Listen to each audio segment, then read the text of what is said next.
All right, so Caleb, tell them what your Cadillac Escalade this is. The 19. And what kind of shit lift kit is this?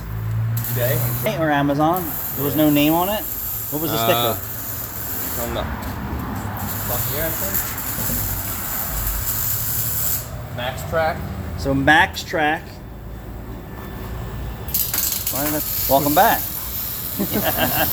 So we have a 19 Escalade for my buddy Rick, and he wanted to lift it.